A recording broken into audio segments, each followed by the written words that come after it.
Local programming on KRWG made possible in part by viewers like you. Thank you.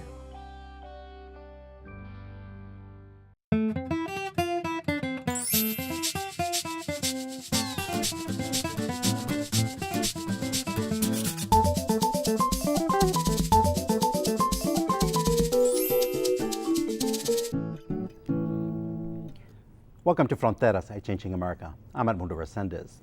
The Mesilla Valley Community of Hope serves the homeless and near homeless population, providing a number of services from housing to case management to helping housing veterans. Our guest today is Executive Director for the Mesilla Valley Community of Hope, Nicole Martinez. Nicole, welcome to Fronteras. Thank you. I'm happy to be here. How long have you been at Community of Hope now? A short 12 and a half years. 12 and a half years. What brought you to Community of Hope? I originally came to Community of Hope to assist in the transitioning of one of the shelters that was there, a family shelter, was going to be changing hands. That ended up not happening, and instead what we decided to do at that time was to start housing families. So instead of offering something that was bricks and mortar shelter, we wanted to participate with landlords and assist people transitioning into their own apartments and eventually taking over subsidies on their own. So I stayed on as a housing programs manager, looking for different types of opportunities and ways to house people who are experiencing homelessness, and there's still a lot of that to do, so I'm still here. How many people are employed by Community of Hope? Right now we have 20 employees. 20 employees. Yes. How many homeless, near homeless people do you serve on a weekly basis, or do you go by monthly basis? Well, our numbers remain pretty consistent. I can tell you that on an annual basis, we just ended our fiscal year on June 30th, so we're still compiling the data for this last year. But the data that we have from the year before and other years show that we've served in a year's time close to about 3,000 people.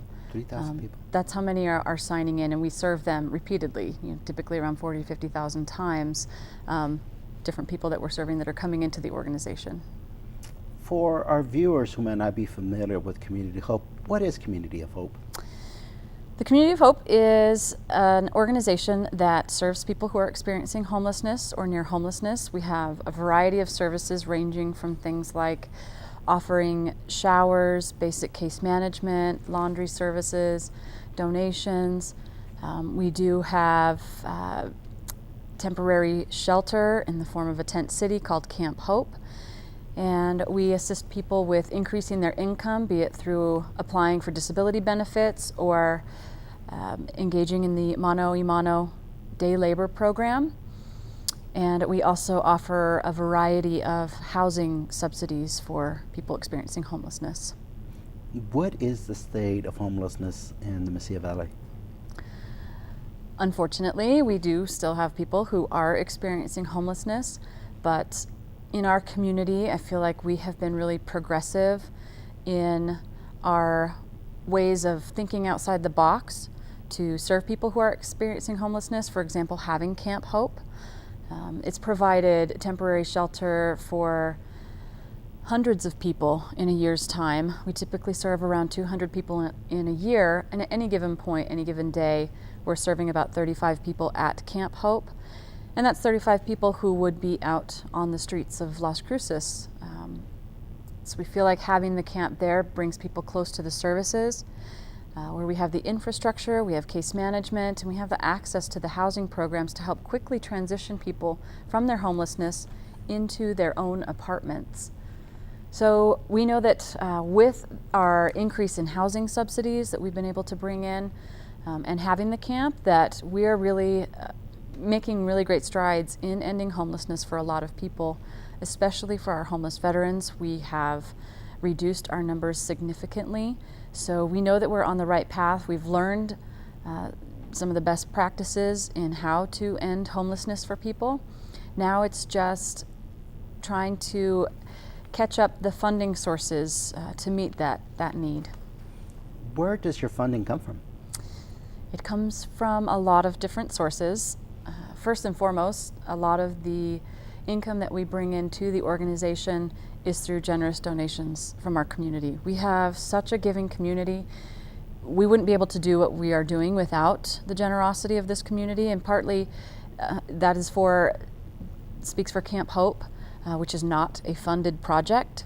So that was something that Community of Hope felt like it was important to take on, to assist our community, to assist the people who are actually in crisis on the streets without having any way to afford taking care of the people. But because we've had such a great community support, we've been able to continue that program now, and we've been running that since 2011.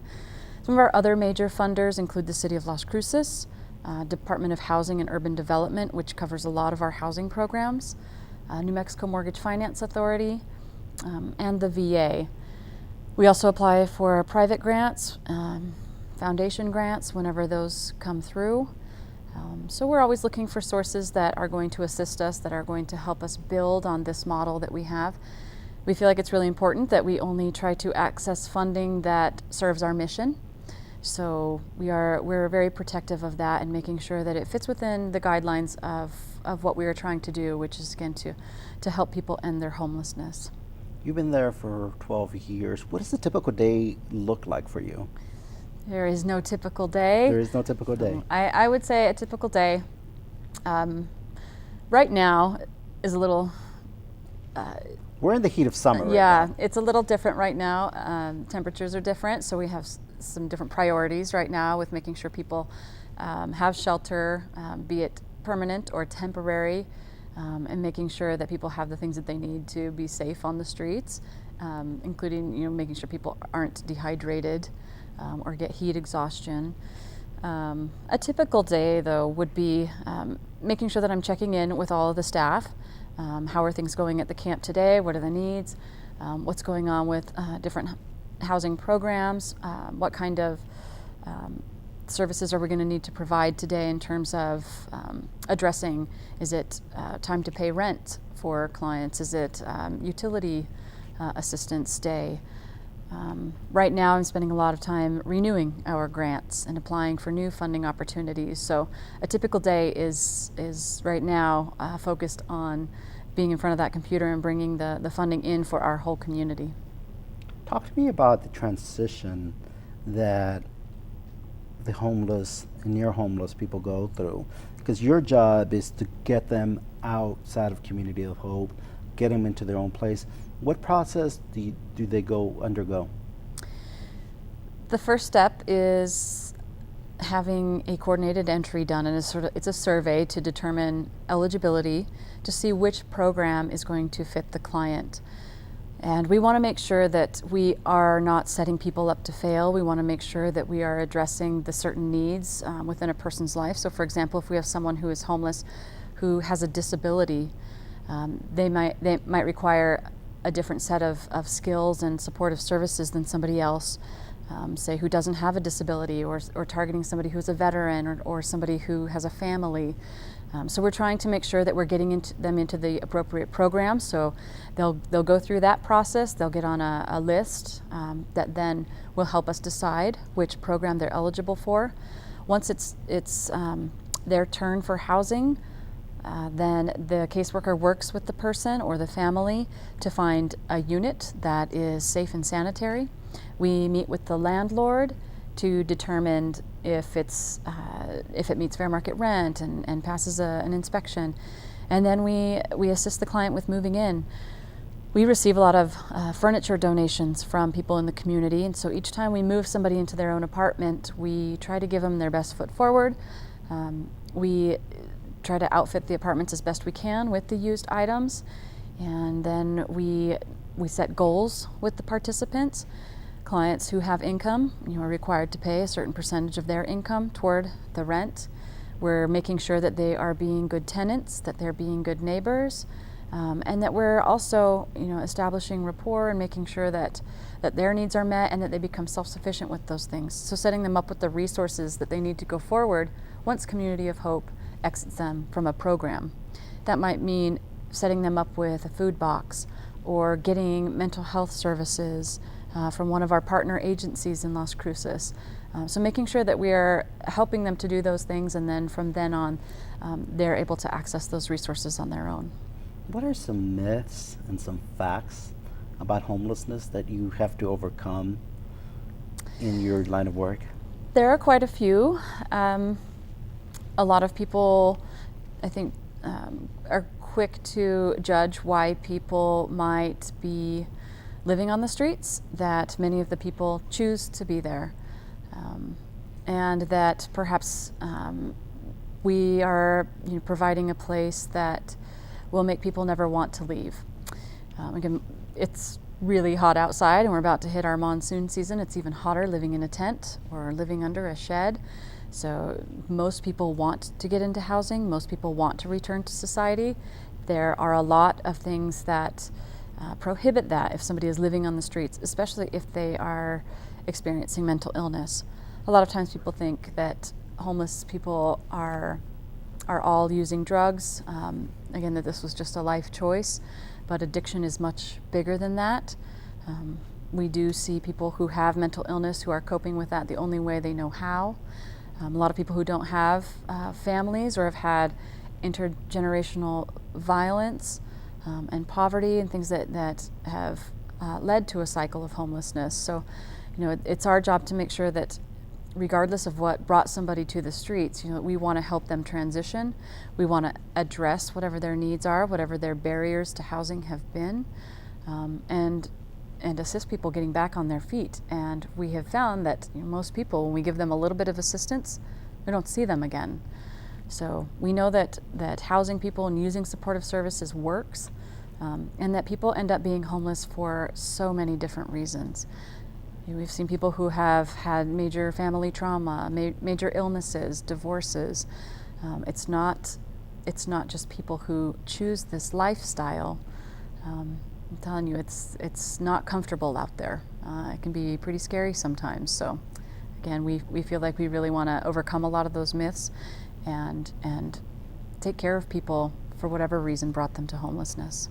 Can you share with us some success stories that you have seen in your time that you've been with Community of Hope? Sure. One that just immediately came to mind. We have so many every day.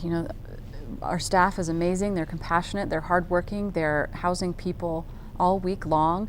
They're making sure. And I talk about that we want to provide these services for people, but people are really doing a lot of the resolving on their own. They just sometimes need some support to do that. But one of the ones that comes to mind pretty quickly is one of our clients. His name was Red, and he had been homeless off and on for 8 years, and kept asking him, when are you going to get off the streets? Many of the clients wanted housing yesterday, and it can take time to get the vouchers. Others take a little bit longer to work with for whatever reasons or trauma they may have experienced that just feel like they're not ready. And this particular gentleman was not ready. It was more scary for him to think about going indoors than to be out on the streets. And again, it's his own path. So try to work with him on that and continue to encourage him to get into a housing program. He kept telling me that he wouldn't get housed until Sue, one of my caseworkers, retired, which we said is never going to happen. So for whatever reason, one day he said, okay, I'm ready. And turns out he is a veteran. And so we housed him immediately. And he had been volunteering at Community of Hope for several years. He would run our shower program.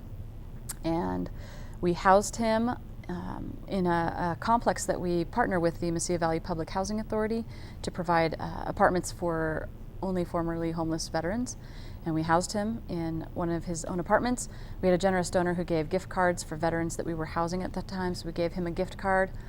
About a week later, he came by the office, and I didn't recognize him. He used his gift card to go to a barber, shaved 8 years worth of homeless beard off, got a haircut. It was amazing. He continued to come back to the Community of Hope 3 days a week to help us run our shower program. For us, it was a really meaningful story that we can provide housing for people, who are eligible, who need it, and the time frames differ for everyone. And for those who feel like they're not quite ready, it's our job to be there when they determine that they are ready, and that we provide the service that we said that we would, and the commitment that we've made to our grantors and to the city of Las Cruces. So to me, that was a success story of somebody who did deserve housing, who served our country, who finally felt like he was And he had to deserving. do it when the time was right for him. He did, exactly, and we had to honor that, but also encourage him to make that step, and he did. Right now, you are doing one of your events, Tents for Rents. What's that about?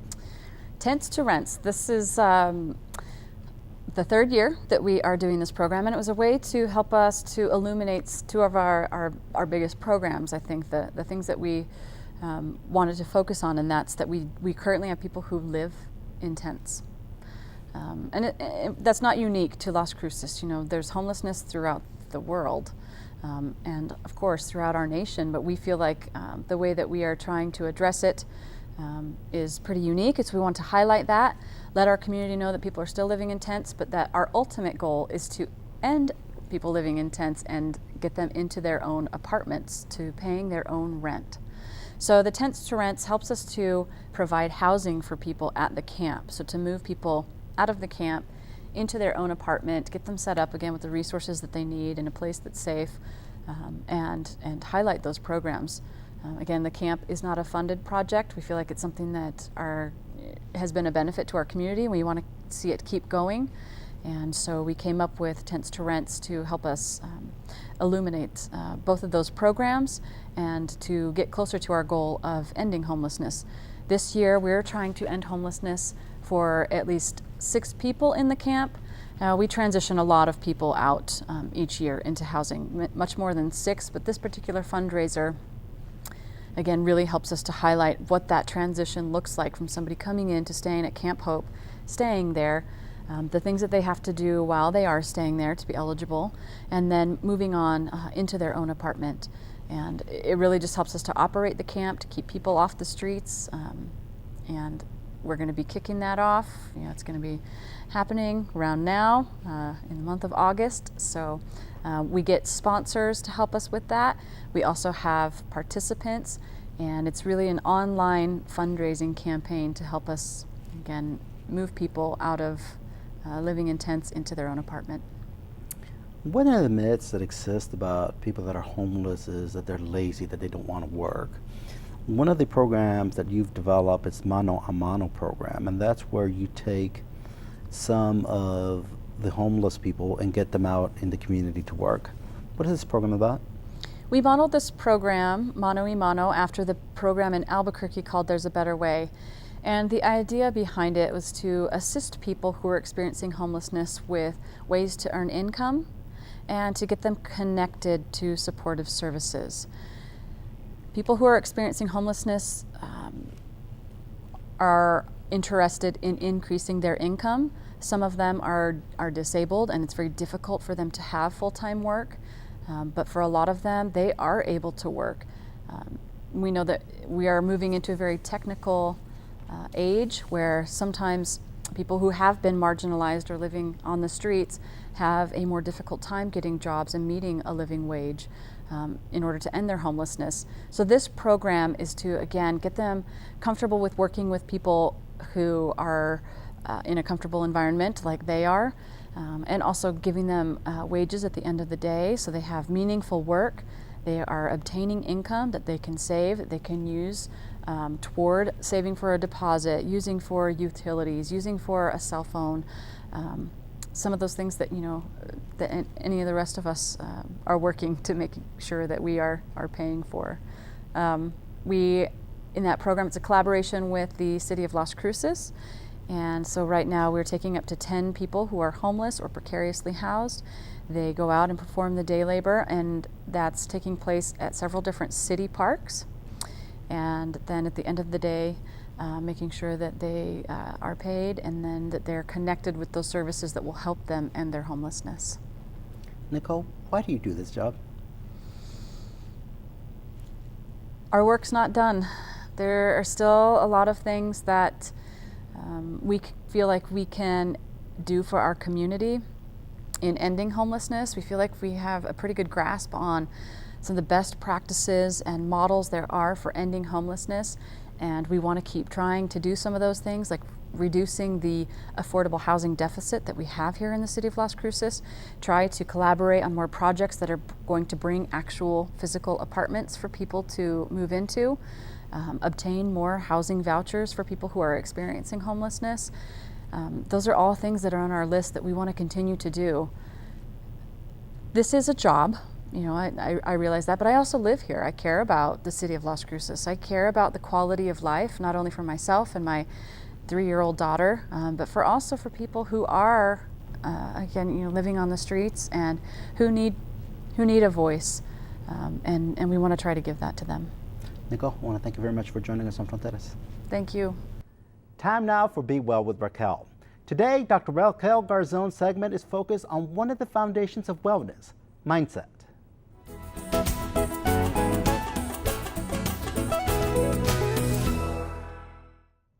Welcome to Be Well with Raquel. I'm Dr. Raquel Garzon, Wellness Specialist for Cooperative Extension at New Mexico State University. Today's segment is focused on one of the foundations of wellness, mindset. My guest today is Catherine Harston, a distance swimmer specializing in butterfly stroke, who's on the New Mexico State University swim team. She will share her personal experiences on mindset. Before we start, I feel like I should explain to our viewers what I mean by mindset. Mindset is all about how we view, respond to, and interact with the world around us, and it has influential components, our beliefs, our attitudes, and our inner thoughts. I always say that our mindset can either make us or break us when it comes to different aspects of our lives. Welcome, Catherine. Thanks for being here. Thank you for having me. When we look at swimming, from your perspective, how important do you think mindset is for you, and especially with this concept of make us or break us? I think mindset in my life as well as in swimming is super important. When you have a positive attitude, I feel like that's the make portion of it, and I just feel like I'm a lot happier and overall successful with my day-to-day activities, like practicing, lifting weights, and trying to eat healthier. And when I'm negative, that kind of break mentality, it's a lot harder for me to make it through the day and kind of be happy with everything that's going on in my life, just because my kind of everything that I do every day is a little bit daunting on paper, but when you have that make or break mentality, it really helps you to be positive and be successful. Yeah, I could totally see that, because swimming is an intense sport. There's early morning training, weekend training, multi-day meets, and I'm sure that a lot of sacrifices come with your sport. So can you talk a little bit about how your beliefs and attitudes have helped you to persist in these really tough moments? Yeah, like you said, swimming is not the easiest thing in the world. You know, those 6 a.m. practices every day and the 20 plus hours of intense training each week definitely can get to you, but I believe that my attitudes and my beliefs are super important. When I think about my attitudes, I put it into the perspective of the whole entire team. When one of us is kind of off with our attitudes, you can definitely see it, and it has a waterfall effect. When I come to practice, I really try and focus on, if I've had a bad day, leaving that baggage in the locker room and coming out and trying to be really successful in the pool and motivating others so that we can all succeed. And when I talk about my beliefs, honestly, I'm a very textbook person. Okay. When I think of my beliefs, I'm one of those people who I put 110% into everything that I do. And I believe that the amount that you put in is the amount that you're going to succeed. And so I really try and focus on being successful with those types of things. But if I'm not, I'm okay with that. And I always make sure to reassess and hopefully be better in the future. Great, and I see that in you because I've worked with you. And so speaking of working with you, I know that there are lots of people out there that want to make changes, like to their eating and their exercise, and they don't realize like how important mindset is. And I worked with you on nutrition. And so if you can talk a little bit about how important you think your mindset was around nutrition versus just like people want to know what and how much. And I'm like, oh no, the mindset really matters. So I don't know if you can speak to that. No, yeah, I definitely can. When I came to you, I didn't really realize how big of an impact mindset has on your eating behaviors and healthy eating. At first, when I started to go through your plan and everything, it was really hard for me just because I was set in my old habits and my old ways of eating. But once I really started to get into it, I not only saw my physical benefits from it, but I definitely realized that mentally I was able to do the more important things and focus more on just those little tiny little things that can make you succeed. Great, and you did work really hard on it, and so I'm really proud of you. So the last question I have is, we have this sort of inner voice, and one of it can be constructive or destructive, right? The constructive one is like, yay, go, and the destructive one is, criticizes you and tears you down. And so is there anything that you can say of maybe having to challenge a destructive voice you had in your head and making it better? Yeah, definitely. When it comes to destructive voice, especially with swimming, they're very good at what they do, you know, and so you really have to take it into perspective. And what I try and do when I hear these destructive voices in my head is I really try to counteract them with positive thoughts and actions, and that's easier, and it's definitely a better alternative to those destructive voices in my head. I think definitely being positive about trying to be positive, I guess, about everything that I do is definitely something that helps me succeed on a day-to-day basis. Thank you so much. So thank you for joining me today, Catherine, and thank you to you all for joining us as well. We hope you have taken away something of value from this segment on Be Well with Raquel. Join us next time as we discuss another important foundation of wellness, mindfulness. Thank you, and be well. Thank you for joining us on Fronteras, Changing America. I'm Edmundo Resendez. Until next time, have a safe and pleasant week.